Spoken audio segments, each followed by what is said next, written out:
It's a great honor for me to be here at the Empire Club of Canada today, which is arguably the most famous and historically relevant speakers podium to have ever existed in Canada. It has offered its podium to such international luminaries as Winston Churchill, Ronald Reagan, Audrey Hepburn, the Dalai Lama, Indira Gandhi, and closer to home, from Pierre Trudeau to Justin Trudeau. Literally generations of our great nation's leaders, alongside with those of the world's top international diplomats, heads of state, and business and thought leaders.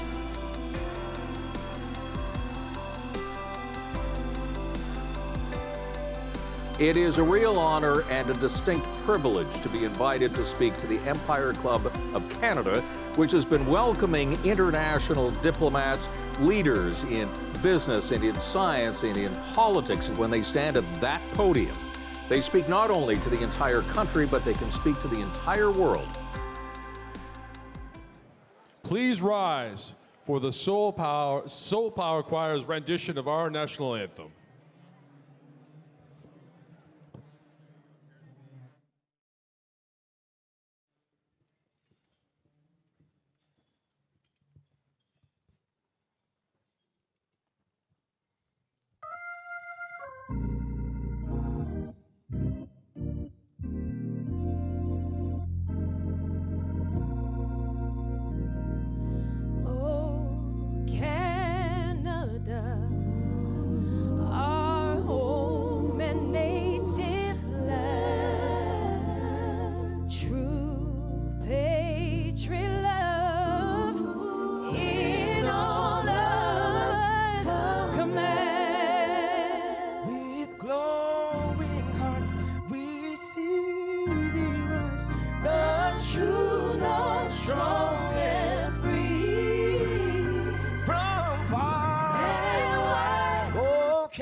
Ladies and gentlemen, please welcome your host and chair of the board of directors of the Empire Club of Canada, Sal Rubani.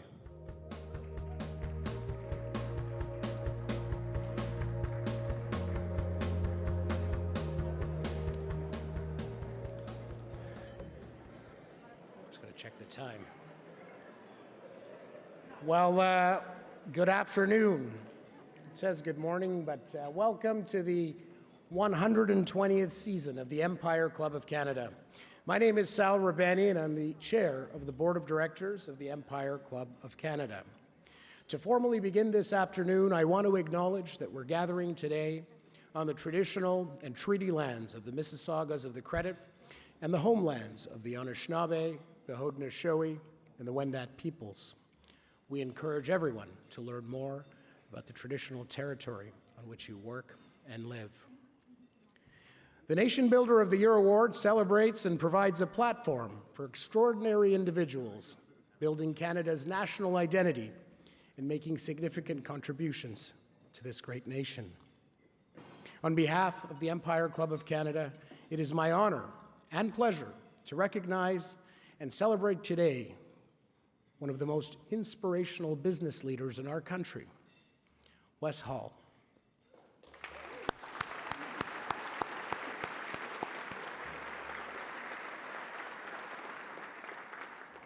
Entrepreneur, philanthropist, changemaker. Beyond his incredible accomplishments that we'll have the pleasure to hear about today, and there are many, Wes also has a superpower. His superpower is his relentlessness in showing us that nothing is impossible.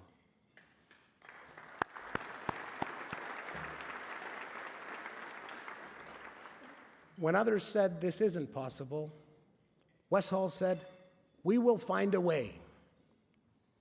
Wes refused to let context define his future.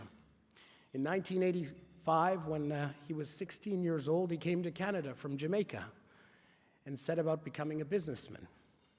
His story is the quintessential newcomer success story, and he is living proof of the enormous potential that newcomers bring to this country.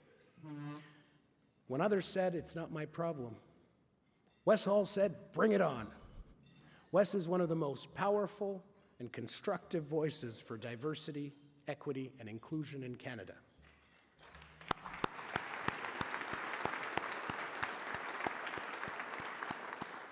You know, in 2020, in the middle of the pandemic, when we were glued to the screens watching in horror what was happening to George Floyd, Wes did something about it. He founded the Black North Initiative, rallying corporate Canada behind ending systemic anti-Black racism.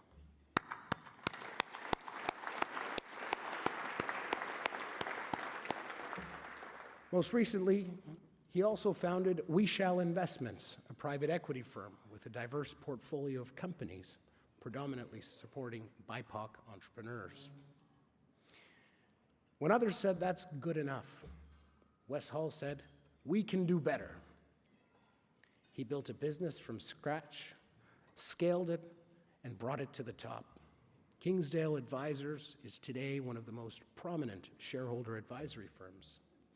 You'd be hard-pressed to find a more relentless, restless, and ambitious entrepreneur in Canada. Ambitious for growth, his growth, and others' growth. Ambitious to do better, and always uplift people around him. You know, in my day job, I have the honor of working with entrepreneurs, these incredible people who create jobs and wealth, and who inspire us with their determination and innovation. This is also another reason why I'm so incredibly proud that Wes is being named our 2023 Nation Builder of the Year. I've said it many times before. I'll say it again. When life asks us, what will I become? What will I make of myself? I believe we answer these questions in the choices we make every day over the course of our lifetime. We should recognize and celebrate people who decide to make entrepreneurship their life's choice, because it's a tough and challenging choice. People like Wes dream big, work hard, and make a lot of sacrifices, but they have a huge impact on their communities and our prosperity as a country. We have with us today over 30 students, and I'm proud of everyone that's in the room here today, and I see you all.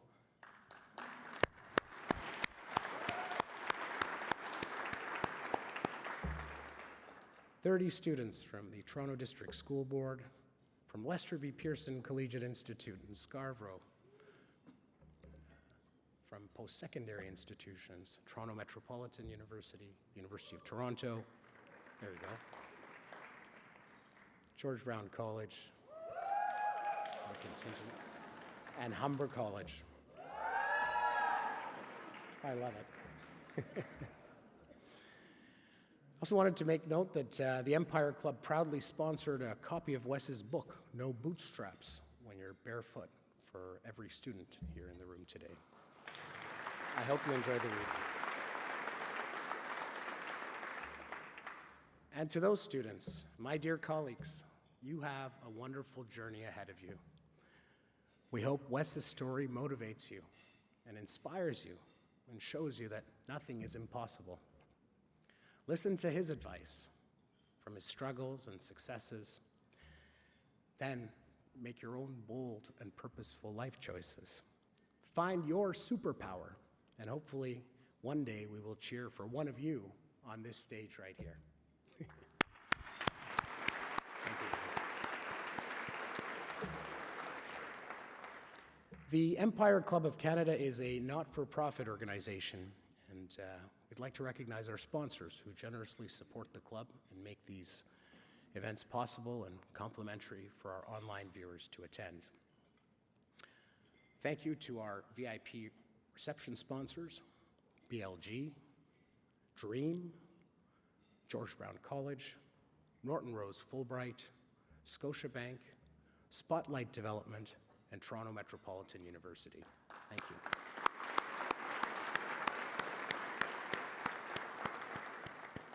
And thank you to our supporting sponsors, Dream Legacy Foundation, APMA, BDO, Citi, KPMG, Fortis, Deloitte, Johnson & Johnson, Aurea, Huron University, and Toyota. Thank you.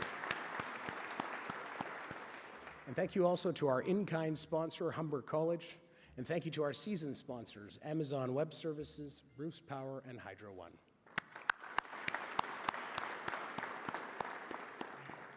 For those joining us online today, if you require technical assistance, please start a conversation with our team using the chat button on the right-hand side of your screen.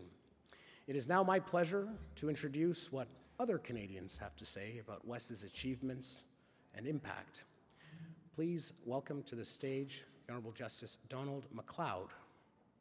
Justice MacLeod.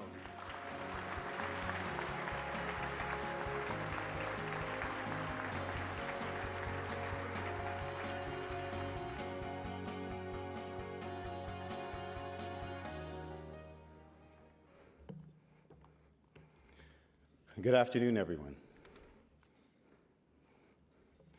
You no doubt today we'll hear about the accomplishments of Wes Hall. You will hear about the doctorates. You'll hear about the cars. You hear about the clothing, the way that he gets down when he wants to. You hear about the philanthropy. You'll hear about a series of things that actually let you know that there is a greatness involved in this individual that we've all come to know as Wes. You will hear about so many things that your head might very well spin because there's a lot of things that he has done. He will go from one spot to the next, to this spot to the next, and he will still keep going and going and going, and everyone will have so many things to say about just how great this individual is.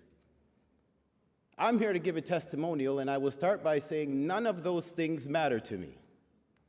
It doesn't matter to me how great you think he is. It doesn't matter to me his clothing, his cars, his money. It doesn't matter to me. I'm giving a commentary on behalf of the community, not just myself, but also the community. The Black community could care less the color of his car or how fast it drives. The Black community could care less about those things because the impact of those, although great and good and nice and gets people in the room, it doesn't necessarily give us what it is that the community may very well need. So in order for my testimonial to begin, I have to actually go back and back and back to 6 years ago. 6 years ago, we meet at his house. It's a meeting that happens, and what it is it's actually the start of what people have now called the Black North Initiative. So I'm there, myself and others. In fact, Dahabo was there, which you'll hear from again later on. And it's in a room, and it's full of all these individuals. And Wes has me say a few words, and I'm talking about the Federation of Black Canadians, and I'm talking about what's necessary, and I'm talking about what's needed. And the room is full of individuals who are there listening for the very first time in order for them to hear what it is that, in fact, Wes is about to unveil. And so he unveils the thing which is actually the precursor to the Black North Initiative. The conversation goes well. Everyone is all enthralled. They're engaged. They're talking. They're asking questions. They want to make sure that they understand what this is. And everybody seems to be gracious and kind and happy and worthy of being in that room. But now the hard part begins. The hard part is now people calling you back because now we want you to be a part of this. Nobody calls. Nobody's hand gets raised. Emails get sent out. In fact, I've seen the emails. They get sent out to particular individuals that say, hey, look, I'm glad you came to my house. I'm glad you ate my chicken. I'm glad you had my food. Now I'd like you to actually sign up for this. Not a hand is raised. So for my testimonial, it actually begins there. It doesn't begin here with the rest of you because this is actually the consequence of that. But where it begins for me is at that meeting all those years ago where nobody puts their hands up. You're actually supposed to stop at that point. At that point, you're supposed to say to yourself, you know what, I've had enough. I tried, I did my best, I tried everything I could. I had this meeting, everyone ate their food, and nobody's come back. But he didn't. Now, there is a saying that a proud poet laureate from Trelawney, Jamaica, Miss Dottie, who happens to live just down the road from my grandmother, who I call Mama.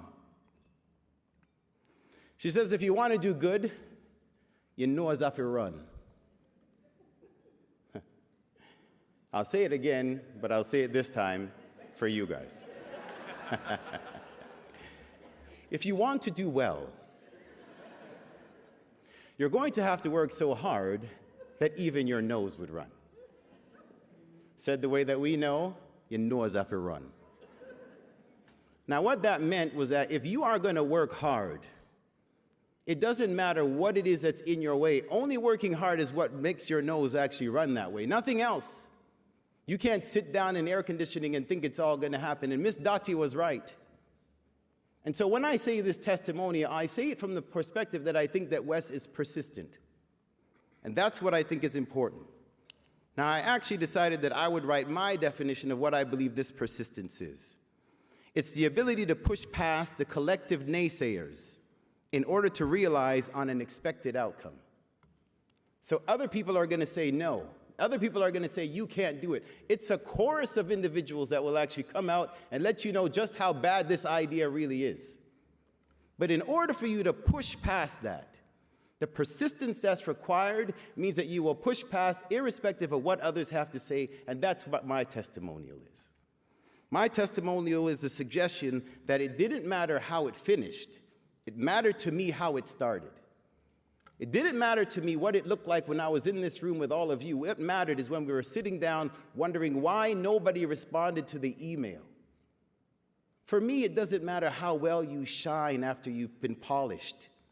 It's how well you looked when you were worn and tattered. And so for me, my testimonial is simple. The idea that there are people and persons and Wes out there who's willing to push, persist, irrespective of the outcome, irrespective of whether you get a prize or you don't, whether you get praise or you don't, whether or not there are people on Instagram and this and that that are saying this, it's not that. For me, the testimony is less about the shiny things. It's about the things that dulled as a result of things being put on your back. And so, Wes, I start the testimonials by simply saying thank you. Not just to you, but also to Christine, also to your kids, for knowing that Dad's not going to be home all the time. But I think a testimonial that begins with an understanding that in order for us to get to where we need to, we have to find examples not of the polished, but of the dulled. Not of the finished, but of the fixing. Not of the ones that have been perfected, but that which is in progress. And so, Wes, I am thankful that these individuals are here. I am thankful that there are those that have recognized after all of this time that there is something to be said for Black individuals that are willing to stand up on a promise and be persistent in the things that they know are eventual outcomes that we need. And so I say all of that, and I wish I could raise a glass, but I can't. But I will say thank you. Thank you.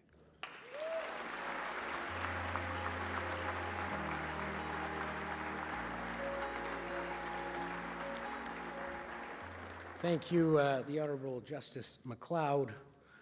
Next, I would like to invite Arlene Dickinson, Executive Chair and Co-Managing Partner, Believe Co-Partners, to the stage. Arlene.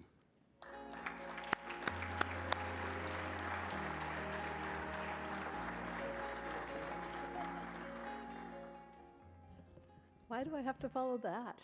Like, wow. But he said, I can sit down.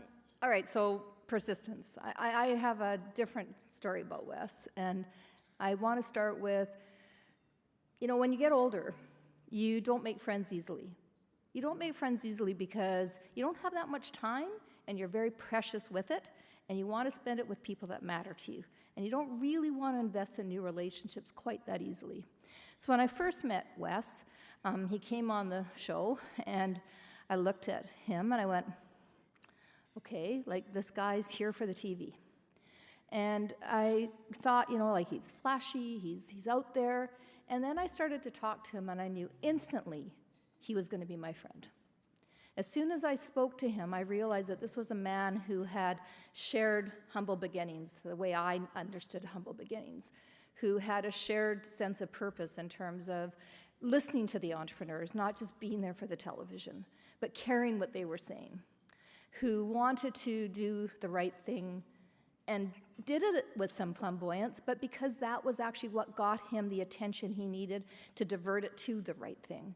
And sometimes when we get fame, and Wes, I'm in your shadow half the time now because you're so much larger than life, but when you have it, it's only good for deflecting it to the things that matter. And that's what Wes does better than anybody. It's not really about him. He might think it's about him sometimes, but it's not really. And when I think about Wes, yes, persistence it absolutely runs through everything he does, but it's attention to detail. I want you to think about the song and the band that actually came up, the group that came up and sang today. I want you to think about their version of O Canada. I want you to think about the food you ate. I want you to think about who's in this room. I want you to think about the books that were given out and to the students that are in this room. That is purposeful. That is not by accident. Wes thinks about detail. He thinks about making sure that we all can see what it looks like so that we can start to emulate it. When he talks about DEI, when he talks about diversity, equality, inclusion, he actually demonstrates it in the events he goes to, in the things that he hosts, where he tries to make a difference in the world, and he fills rooms like this with diversity. And if you can't look around this room and understand that this is the impact of Wes Hall, then you're missing the note. The note is that this is what he does. He brings us together. He shows how much we should pay attention to each other and how much we should care about each other, and it's because he has an attention to detail. And I respect that immensely. Now, he sometimes isn't as good on detail on the deals on the show. He takes claim for pretty much all of my deals. But Wes, we all know who's the smarter one on there. But but we have had, I guess, there's what I started off saying, which is you just don't make friends easily. Not only did I inherit a friend in Wes, but I inherited a friend in his wife, Christine, who I have enormous respect for, because how she puts up with him every day is literally beyond me. But yeah, Christine is amazing.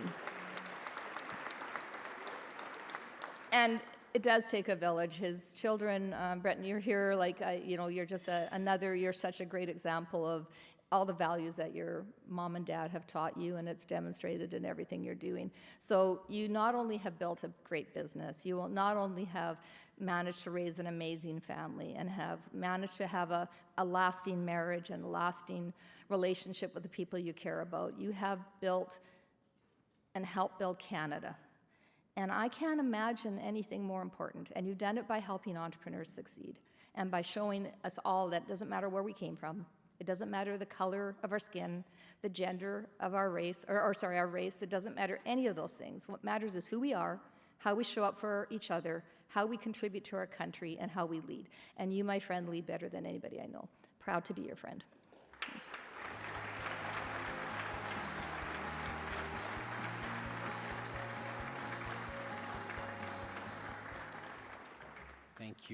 Thank you, Arlene.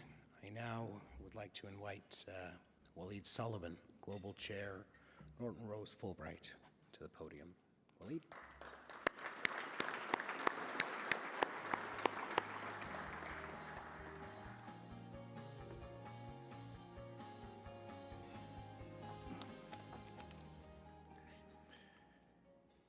You will never really understand Wes. Those were the sullen words of my father 12 years ago. I remember them distinctly. Wes's family and my family were in Barbados on vacation, and we got to spend a lot of time with the Hall family. I watched my father intently and quite lovingly spend more time with this one friend of mine than any other before.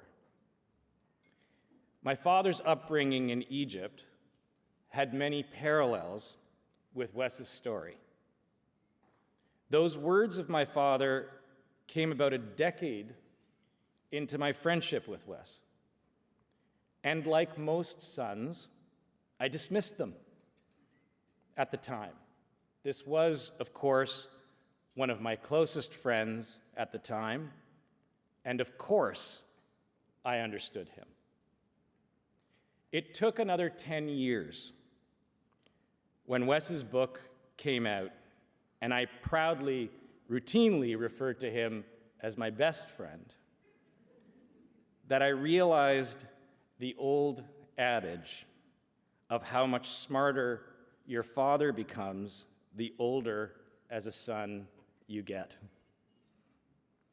All of us have read Wes's book. If you haven't, you must. It had special meaning for me.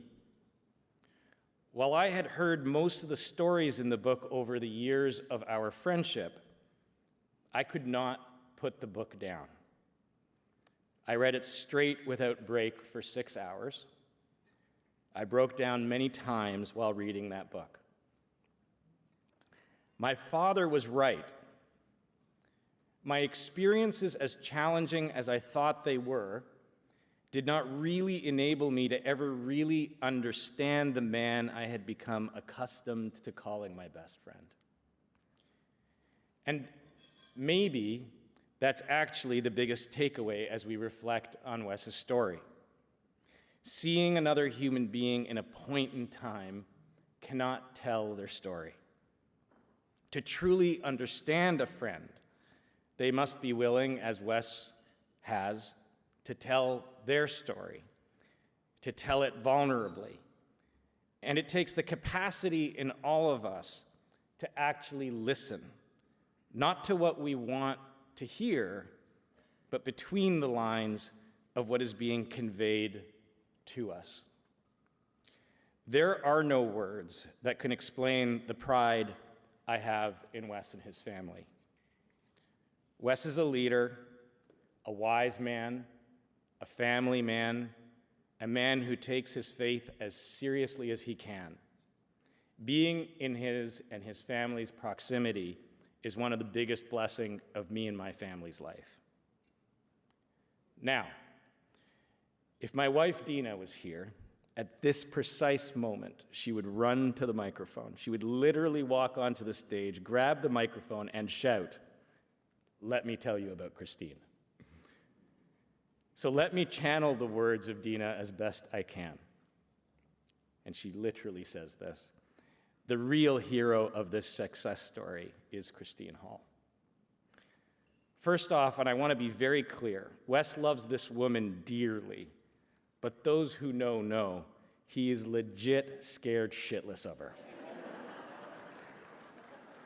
Because behind the patient, quiet demeanor is a Thatcherite conviction, principle, and strength. Wes's family's success, and those who know this, are at the feet of Christine Hall. And she deserves today's award side by side with Wes.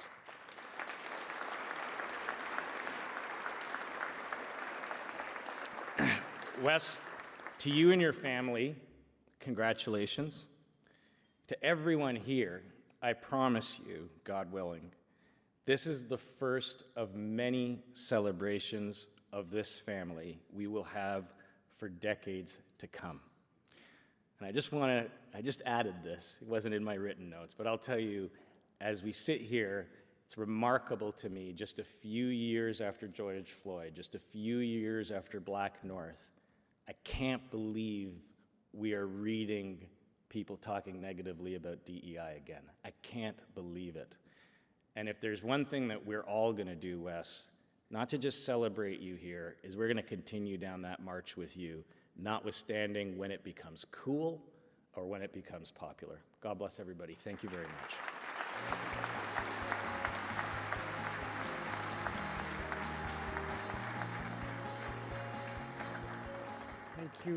Thank you very much, Waleed. And I'd like to now take this time to welcome to the stage this year's co-chairs of the Nation Builder of the Year Awards, our committee, Saurabh Popat and Paul M. Young.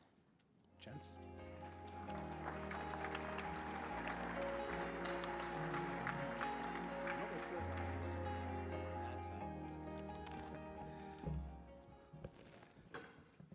Thanks so much, Sal, and welcome everyone. Incredible and inspirational testimonials. Thank you to the Honorable Justice MacLeod, Arlene Dickinson, and Waleed Solomon. Could we have another round of applause for those amazing individuals?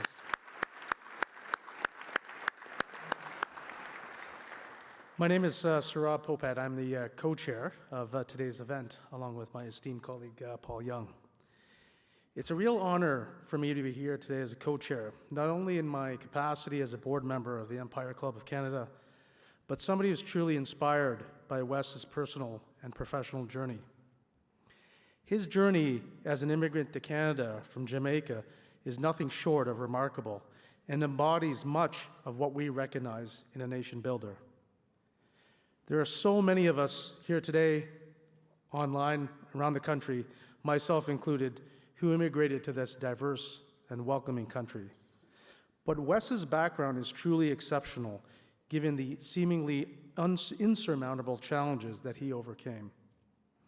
From his childhood in rural Jamaica to his youth growing up in Canada, and then on to his toughest journey towards becoming the successful and sometimes underestimated professional business leader that he is today, from the mailroom to the boardroom, I might add, as a philanthropist and as a great Canadian that he is today. Now, in Wes's autobiography, No Bootstraps When You're Barefoot, he makes a remarkable statement. He said that what I've accomplished should not have been possible. Think about that for a second. What I've accomplished should not have been possible. Yet Wes is here today as a nation builder, and that's because he's persevered to accomplish the possible and so much more. His journey, his challenges, his triumphs, his impact, and his leadership to give back to Canadians are learnings for all of us and demonstrate that each of us must have an equal opportunity to earn our own bootstraps or pave our own way forward, no matter what our backgrounds are, no matter our lived experiences, and no matter what we look like. Thank you.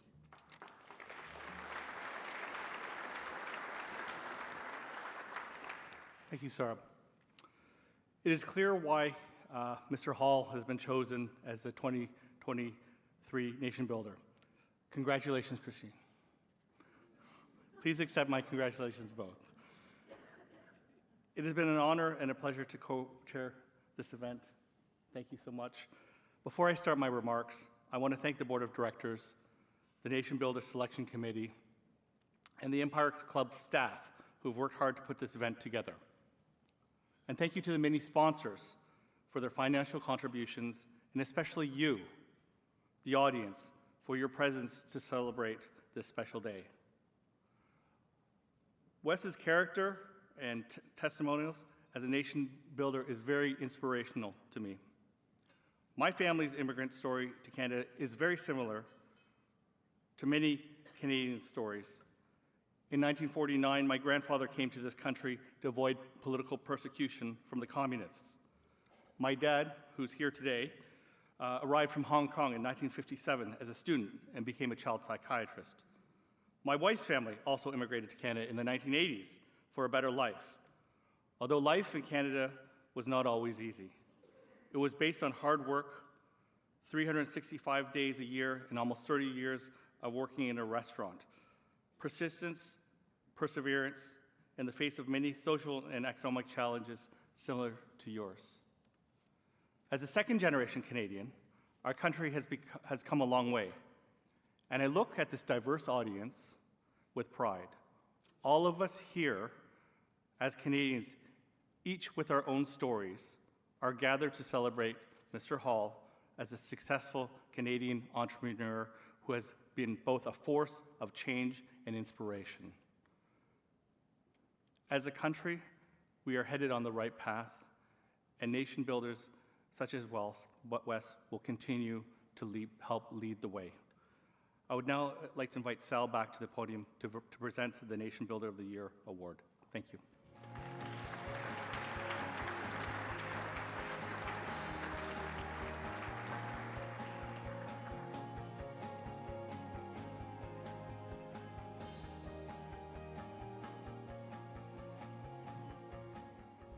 Thank you, Saurabh and Paul, and hats off to Saurabh and Paul for leading this committee. And the greater board and the untold hours that went in to make this event happen.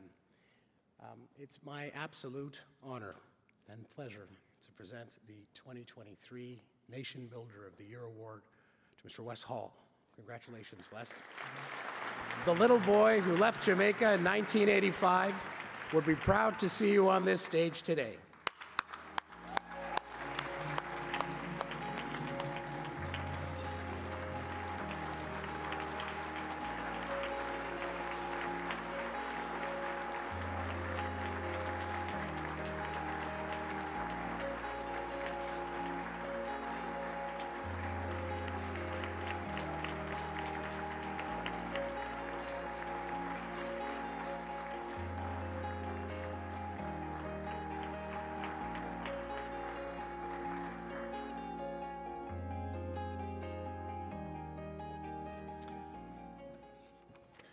I want to make sure I get the order right. I'd like to welcome Mr. Wes Hall to the podium. Okay. Say a few words, sir. All right. I think you gave me 3 minutes, right? Everybody else got like all this time. And usually in show business, like the headliner is the one with the great speech. So you guys got to reverse, okay? All these great things, I can't top that. And so I kind of had this speech ready, and then I heard everybody, and I looked at the audience, and I'm like, it's all friends in the audience. I can't have a speech and I speak to you guys. I got to just talk, okay? But I have 3 minutes, so bear with me if I go a little bit longer, okay? And so, first of all, thank you for the kind words that, you know, all my great friends have said to me are about me, and you're right about Christine. We've been married for coming on 32 years now. And if you watch Dragon's Den, you'll see all these entrepreneurs will come on and they pitch, right? And they're in front of the dragons and they get all nervous pitching us.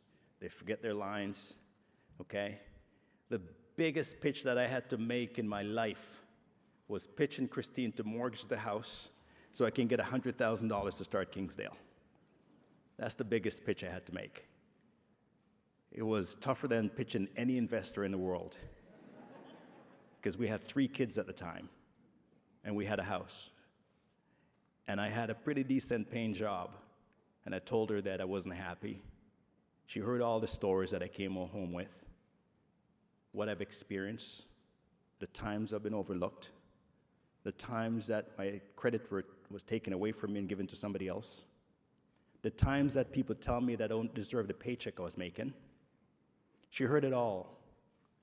So when I went and I told her that I want to do this, the only way I told her that for me to reach my full potential is for me to start my own company and invest in myself.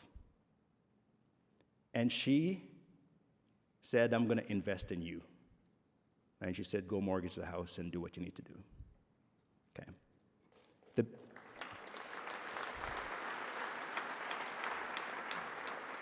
So that's the place. That's how it started. That's how all this started. I built all I have over mortgaging my house for $100,000. And I had a great business idea. I thought it was pretty decent. I'm going to go and help companies who are dealing with shareholder activism, and I'm going to help companies dealing with hostile takeovers and shareholders that are upset. That's my pitch to her. She had no idea what I was talking about. And then I pitch it to all these bankers and potential investors, and they go, what is activism? We're a great community here in Canada. Nobody gets upset with each other in Canada. This is Canada. What are you thinking? Hostile takeovers, that will never happen in this country. and you're a 34-year-old and you're black, and you want to do this on Bay Street, do you see anybody that look like you here? But I said, yes, I'm going to do it, though. I'm going to be the first. Nothing wrong with being the first, but I won't be the only. And so that's how this all started. You know, but I came here September 27, 1985. 16 years old, went to Scarborough, Malvern, went to Lester B. Pearson High School. Shout out to Pearson up there. Okay. My exposure to success was the person who owned a patty shop down the street and the barber shop that cut my hair. That's success. That's an entrepreneur. Somebody called me to get a job downtown. We didn't know where downtown was. There's a bunch of subways that you got to take and then some buses and finally get downtown from Scarborough. And when you go downtown, everybody's looking at you saying, are you lost? What are you doing here? Oh, I'm looking for Commerce Court West. I got to go on the 13th floor. When I got in the elevator in Commerce Court West on the 13th floor to go to get that job interview, to be in the mailroom, my ears popped. Never been in an elevator before. I lived in Canada, miles away from the core of the financial center of the country, and I've never been in an elevator before. I got off on the 13th floor, and I walked out of the lobby of Stikeman Elliott, and I saw all these lawyers, and I see art, and I see expansive views. People were in suits. I thought I was in an episode of LA Law. Okay, you young people, suits. See more laughs. I'm like, where is this? This is a television show. That changed my life. I saw what was possible. My horizon was opened up. Now I can see what I could become if I work a little bit harder. I got the job Monday morning. I went to Goodwill, I got a suit, and I wore it to work Monday morning. Walked in the mailroom with a suit on. Everybody laughing at me in the mailroom. Everybody was wearing jeans and t-shirt. I was wearing a suit. And they go, people are going to think you're a lawyer. I go, what's wrong with that? You know, if you're an immigrant, you're going to have a very important document in your wallet. And it's the most important document you'll have, not your credit card, not your driver's license, none of those things. It's this document, your Canadian citizenship. That's the most important document that we have as immigrants in our possession, and we keep it with us, even though we don't need it anymore. Why do we do that? Because of what it means to us, the memories that it brings. But there's certain things that it says on it. It says, Wesley Junior Hall, if you have it, read it and take it out, is a Canadian citizen under the Citizenship Act, and as such has the rights and privileges and the duties and responsibilities of a Canadian citizen. That's what it says. So let's break it down. What rights do I have? What privileges do I have? And what is it that I'm entitled to as a result of having those rights and privileges? When people think about entitlement, they use it in a profane way. Oh, you're entitled. Entitlement means that you have the same rights and privileges as everybody else. You know better. You know worse. But what are the duties and responsibilities that I have as a result of having the privilege of being given this card? A few years ago, one of our sons had a growth in his throat. And it was painful. It's going to be damaging to him. And he had to go to Sick Kids to get an operation. And the day of the operation, he was crying, Christine was crying, I'm crying, we're all crying. Because we know it's going to be painful. The doctors knew that it was going to be painful. But they all went in, and the doctors did what they need to do, and they got him better. And he's wonderful today. It was painful for us, but we knew we had to go through that experience to be better. But I'm not going to blame the doctor to go through that for him and cure him. The doctors are just as cut up about me, but the thing is, they're professionals. They know what they're doing. So why am I here as a nation builder when I talk about systemic racism in this country? I'm a bad guy. I'm un-Canadian. I'm ungrateful. I don't deserve this card. But this card also tells me that I have a responsibility. And I have a duty to this country. And the duty that I have is to make it better. That's it. And if I see something wrong, I got to call it out, no matter how painful it is to the people listening. And it doesn't matter how painful it is to me. And it doesn't matter the consequences to me for making this country better. I got to do it. And if it means bringing attention to myself to make things better and to bring attention to the cause, I'm going to do that, because it's not about me. You know, the indigenous people on this land, they don't believe that we're born with privileges. They believe that we're born with responsibilities. And if we adopt the attitude that we were born with responsibilities, we're not going to walk around saying how rich we are and how much we took from this country for ourselves. We're going to ask, what can I do? What responsibility do I have to make sure that what I have, I help others with it? And we have to be unapologetic about that. Change is not easy. Change is hard. It's tough. You're going to get a lot of licks. But I always say, in this world, I'm a running back. What does a running back do for those who watch football? The running back is the person that gets the ball, and they run with it. They run with the ball. But the opposing side's job is to hit them as hard as they possibly can to dislodge the ball, to create a fumble. The running back knows this, so every time he's hit, what does he do? Get up right away. And sometimes he pat the defensive guy who hit him on the ass and say, good job, good hit. But he spring up right away. But what he does as well, he builds the places that he needs to work the most, his legs, so when he gets hit, he can stay up.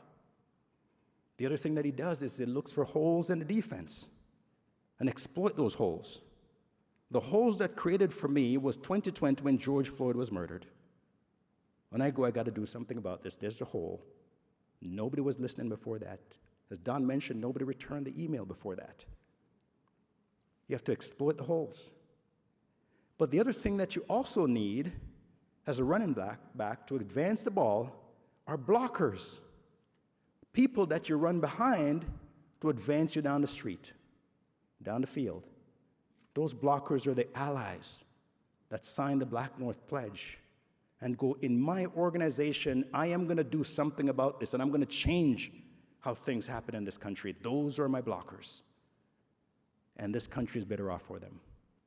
I didn't get this far because I didn't have blockers. I got a ton of blockers. And the interesting thing is that the people that got me here, none of them look like me, and that's why I know Canada is great. But we have a problem in this country. The wounds that we're experiencing are self-inflicted. Nobody's coming from outside and messing things up for us. We're doing it ourselves. We don't want these immigrants in this country.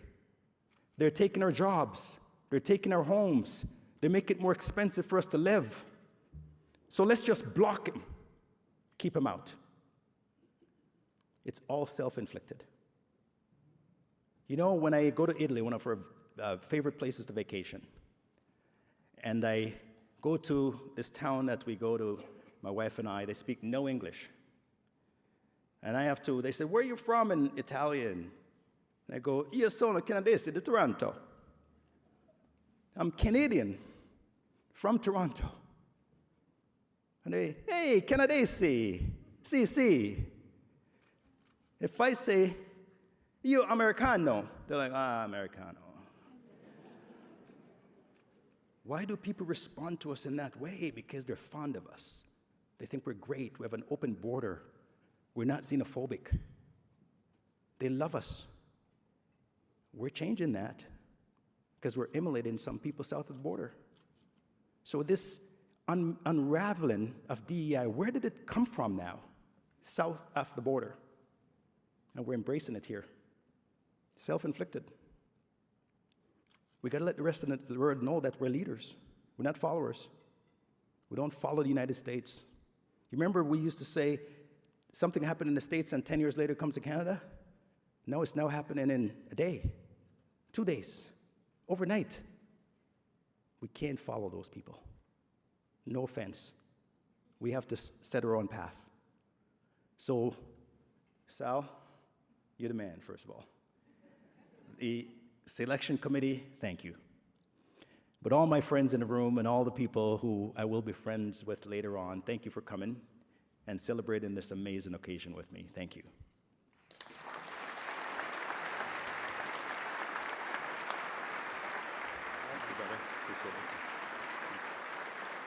Thank you very much. I now would like to invite to the stage Dahabo Ahmed Omar, the Chief Executive Officer for the Black North Initiative, to join us. Dahabo, welcome. We look forward to a great chat.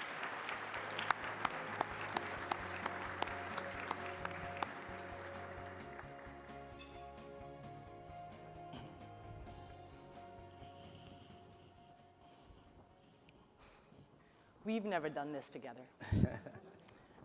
So this is going to be good. So first of all, Wes, can I get a selfie? Oh yeah, for sure. Oh no, we're doing it. Doing it, man, do it. You guys are going to get in the selfie. We're going to get up. Just give us a second. Come on. So everyone will say, congratulations, Wes.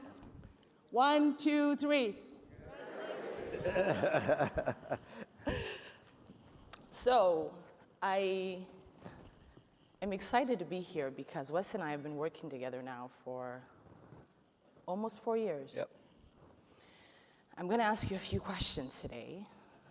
And the first couple of questions, I'm going to ask you to answer with one word. Mm-hmm. Not 3 minutes. Who are you? Me.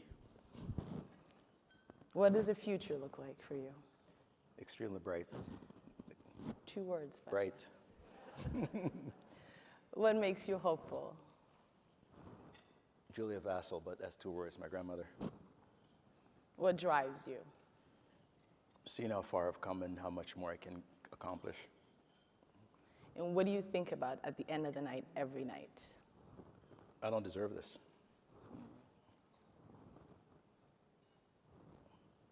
I knew he was going to make me cry because we had dinner last night and we talked about a few things. And one of the things that we talked about was this idea of being the exception to the rule. And Wes, you said to me last night that you shouldn't be the exception to the rule. Tell me what you mean by that. What does it mean for you to represent so many of us, but not enough of us, because not enough of us are in where we need to be? What does it mean for you to be expected to deliver at a certain level at all times? What does it mean for you to ensure that you're no longer the exception to the rule? Yeah, I think, the reason why I have this picture of my grandmother and me in the tin shack, and people here say tin shack and they roll their eyes, but watch a documentary on YouTube, you'll see the tin shack. Can you imagine how hard she actually worked raising 10 grandkids and a special needs adult daughter in a 2-bedroom shack, working on a plantation, and not being able to see what happened with any of those kids? How did they live their life? What happened? Yeah. But she didn't really care about any of those things. She didn't. She just wanted to make sure that we're healthy, we're fed, we're somewhat educated, because she had no control over our education, and that we're going to be okay. That's all she wanted.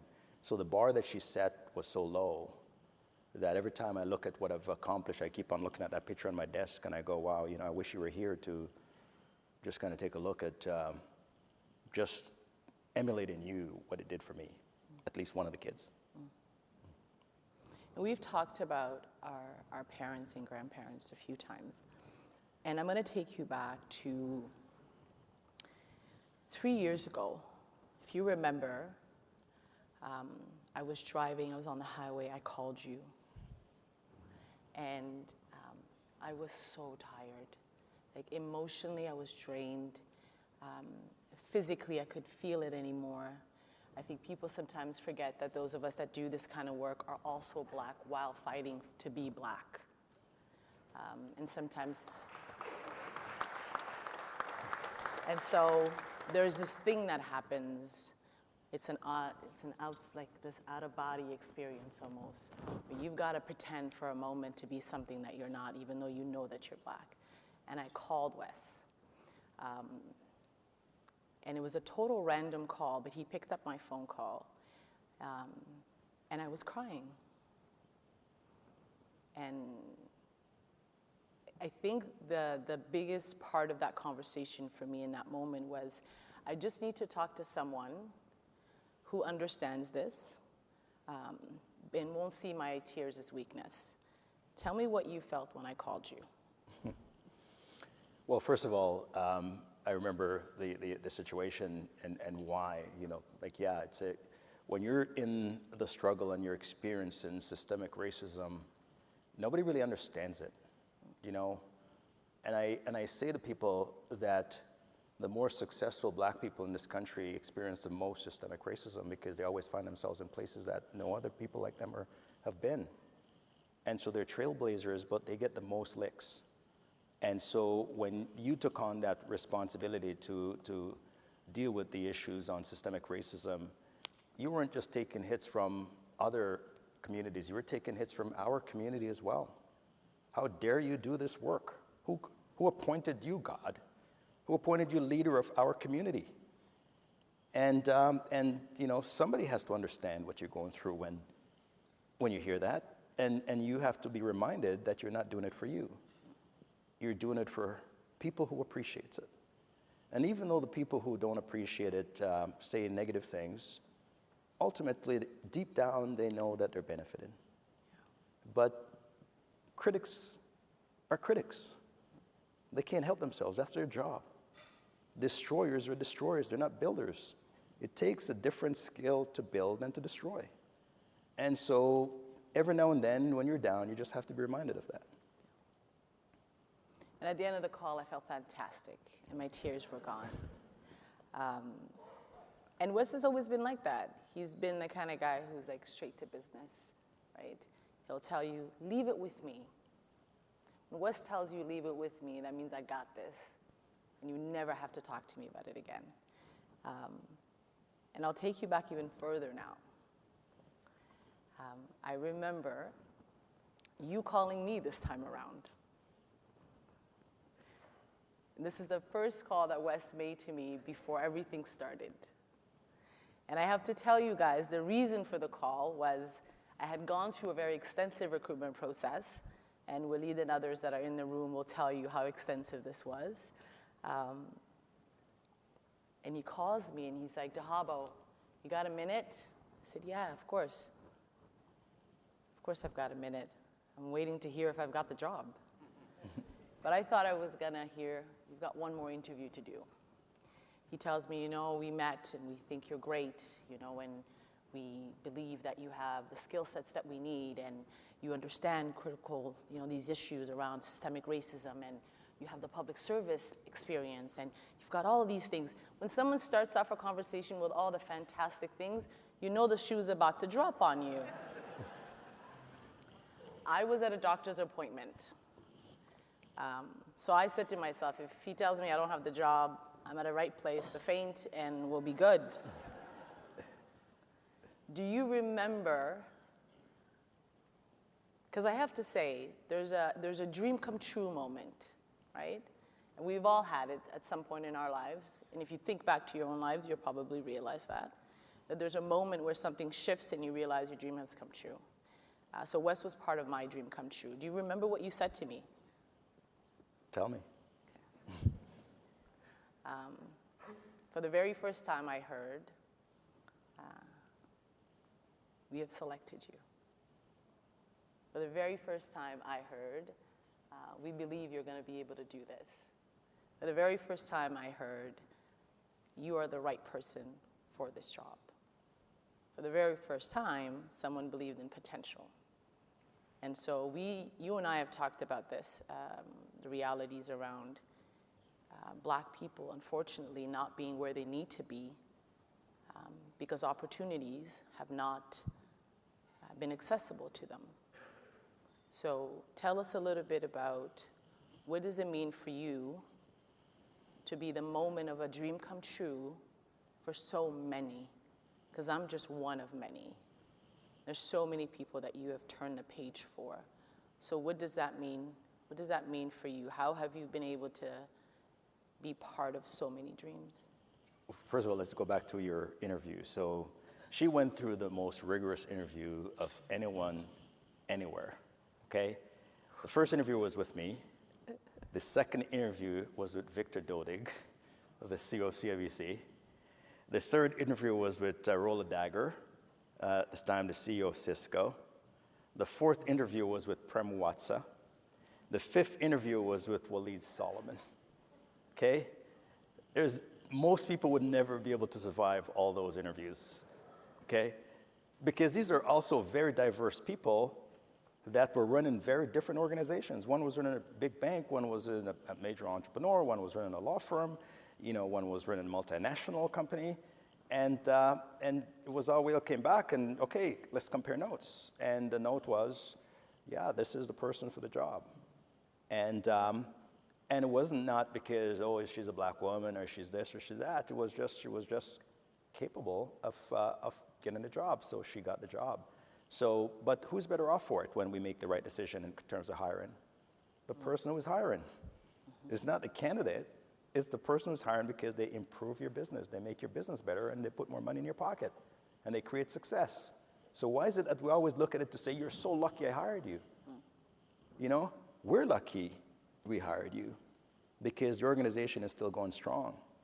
But, I get people say to me, Wes, you have all these people, all this award and all this and all this that. And let's say, for example, when Sal called me up and said, Wes, we want you to be the nation builder. We want to nominate you the nation builder and made you nation builder. I go, Sal, thank you very much, but no, I'll take a pass. My first award was in 2009 when I received the Ernst & Young Entrepreneur of the Year Award. And the first Black man to be in that position. And then in 2014, I was the first Black person to make the cover for Board and Business. Let's just assume EY, thank you very much, I'm passing. First Black person cover, no, choose another Black person. I don't take these things for me. I take them to show the people coming up behind me what's possible. And that's why I mentioned up there that you got to take some licks to do that. But it's not about me. So now a Black kid knows that I can actually build a company and get an award for it. I can actually make it the cover for Business Magazine because of the success in building that company. Oh, I can be a nation builder. Now everything is possible for all those kids behind me because of those things. And so sometimes we have to unhumble ourselves. Canadians, we're too humble. We're humble people. We're humble. We have to unhumble ourselves and say thank you every now and then. I appreciate this because it's not about you. What I'm building today, right? I could go into my fancy house where I live and I can sit on Bay Street. I'm going to be very comfortable with my life. But at the end of the day, that's selfish. That's selfish. I'm not putting myself out there. I'm too safe. That's selfish. But I have to know, I have a responsibility bigger than most people in this country. Most. Because there's people looking at me and go, if he succeeds, that means that I can be successful too. So accepting these awards is showing those people that, yeah, you can do it too. And I can tell you, as Sal mentioned, there'll be so many more people in this room and up there that's going to be kicking this door down because they deserve it and they earned it.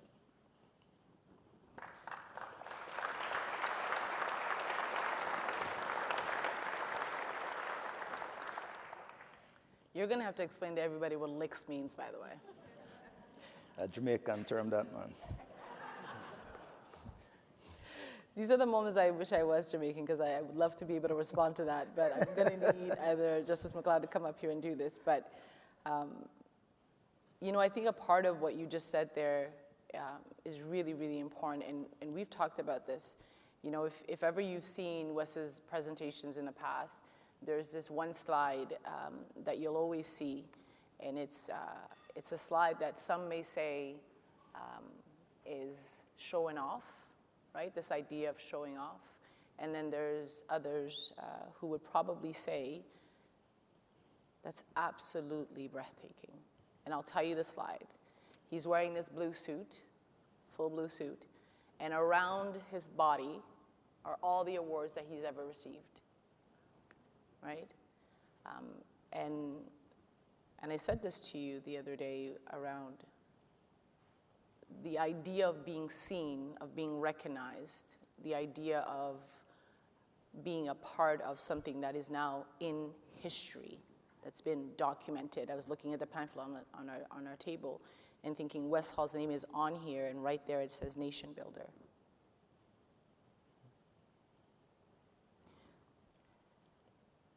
That's pretty cool. It is. But what I want you to reflect on, and maybe tell us what your reflections are, is what does it mean for you to continuously, because now you're just on a ridiculous roll, but what does it mean to continuously get recognized in that fashion? Because there was a time where no Black person would ever be recognized for anything, almost ever. But I think there's a normalization. I want you to speak to what does it mean for you to get so many awards and continue to be honored by them, but to continue getting them. It just means that Canada is changing, and it's changing for the better. Just think about the selection committee here. I don't know what the selection committee looks like. But Sal, are there any Black people on there? He's got to think about it, so the answer is no. Okay? There's one? Okay. Most of these awards were given to me when not a single Black person was in the room voting. Not a single. There's nobody in there saying, Wes needs to get this, a Black person needs to get this. None of them. And so what it means is that there are people now go, yeah, we need to do this. We need to change. We need to look at the diversity of this country and make sure that when we're giving accolades to people, that it represents that diversity. And again, we need to be gracious when we get that phone call to accept it and not to think of it as a burden. But we also have to be humble. You know, I'm glad that I was born poor. I'm so glad. Because when I walk into a room like this, I don't think I'm the smartest person in it. I don't think I'm the best. I think I don't deserve to be in here because of where I came from. And that type of humility kind of puts you in a position whereby you're always learning and you're always appreciating things. So nothing is ever too much because you know what it means. And so, no, I really appreciate those things. And to me, it's, you know, I celebrate success stories no matter what the success story looks like. As long as the stories that are being told are diverse stories, because it tells everybody that they're possible. It's possible. Well, let's take a look, think about this nation, for example.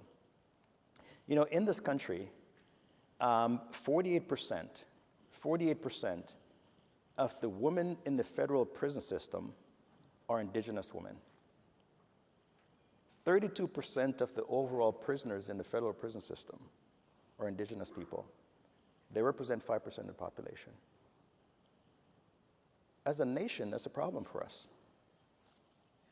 We need to do something about that because it's systemic. It's systemic. So when we see systemic problems, we just can't retreat back and so I'm glad it's not me, because a lot of the problems that we're seeing in society today is caused as a result of us not paying attention to the problems that's plaguing our society, and they get worse. You know, when I work on shareholder activism and defend public companies, why do activists go after a company? Because they have a problem in the company that management failed to address, and it festers. and it attracts attention when it festers, just like a wound. And as a result of that, those activists shows up because you fail to pay attention to that problem. That's what happens in our country when we fail to pay attention to certain problems that are plaguing our society. It becomes a wound that festers and it hurts everybody. And so I try to get as many people as possible to come along and say, let's make this country of ours better. And fortunately enough, I get enough voices that are listening to say, let's do it, Wes. So that's the privilege that I have. You know, I was given an opportunity years ago to come to this great country, and I'm grateful for it. And people tell me, you know, if you don't like it, go back to where you came from. Go back to Jamaica. Heard that in social media, heard that publicly. You know, my businesses last year did a few $100 million. You know how much taxes I paid to the Jamaican government? 0. I'm just as Canadian as the beaver.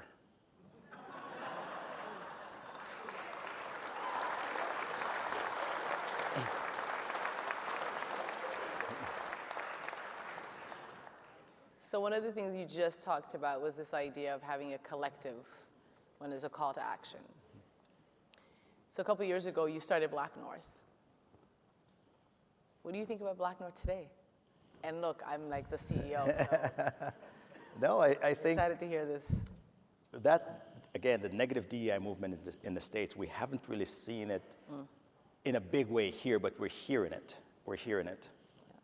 And I remember when I was making those phone calls and talking to all those CEOs in 2020, everybody was passionate about changing. And just like anything, you know, see, the thing about it is black people have seen this movie before, right? You know what a head fake is?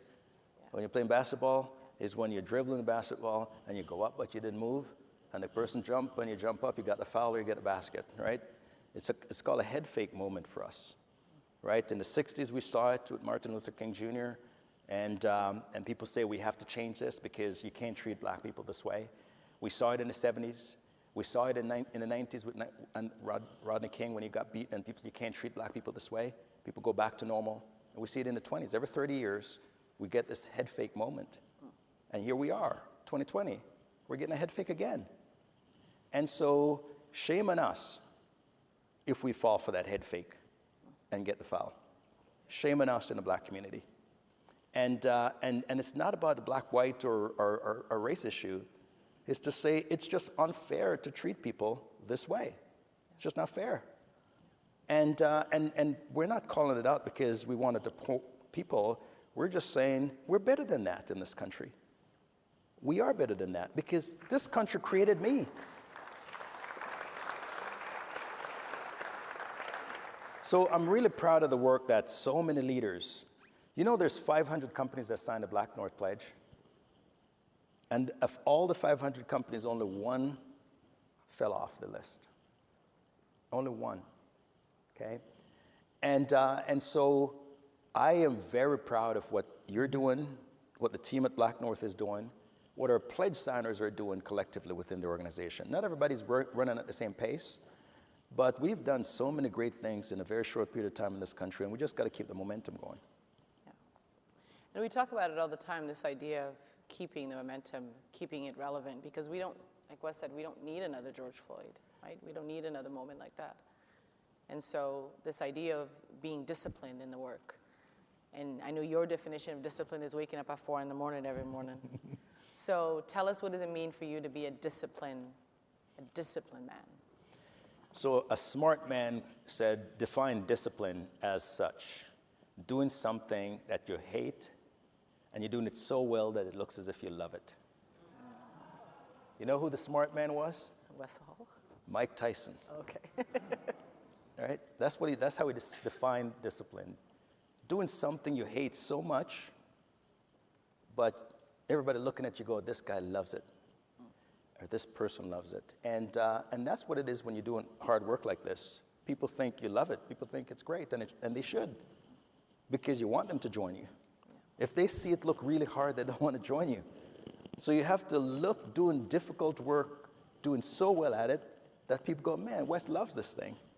But no, I just want to encourage you to join me in doing this. And I don't want you to see how hard it is until you're actually in it, appreciate it, and go, I gotta stay. Yeah. So that's what it is. It's hard work, but it's great. I love that. So I know do I have a minute for one more question? Sal wants to go home. Sounds like we gotta go. Any final words to everybody that's in this room?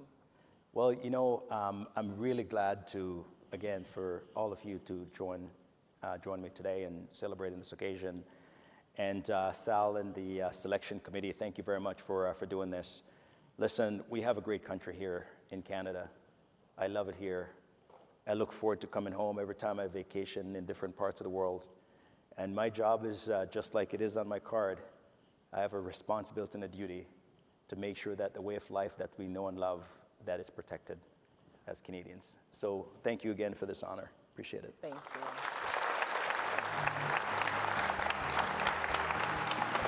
Thanks again, buddy.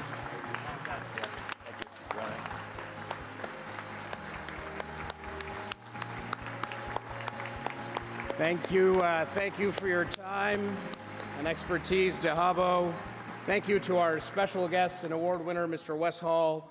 Thanks again to our sponsors for their support and everyone joining us today in person or online. I also want to recognize that we've got a representative in the audience from the 2020 Nation Builder of the Year Award, where we issued the award to frontline workers. A round of applause. Got Marcia Brown representing that group. Thank you. I want to just say it's truly an honor to have everyone here today to celebrate the spirit of Wes Hall, Canada, also the spirit of entrepreneurship. And in that spirit, I'm delighted to also present a special gift to one of our students randomly selected, Sarari Candela. There's a gift certificate from a local Canadian-owned restaurant that I'll ask you to connect with our staff to pick up. As we gather to appreciate and have appreciated the achievements of our community, let's continue to foster and sustain the entrepreneurial spirit that makes our Canadian businesses thrive. As a club of record, all Empire Club of Canada events are available to watch and listen to on demand on our website. The recording of this event will be available shortly, and everyone registered will receive an email with the link. Please enjoy this time to connect. Thank you very much. This meeting is now adjourned.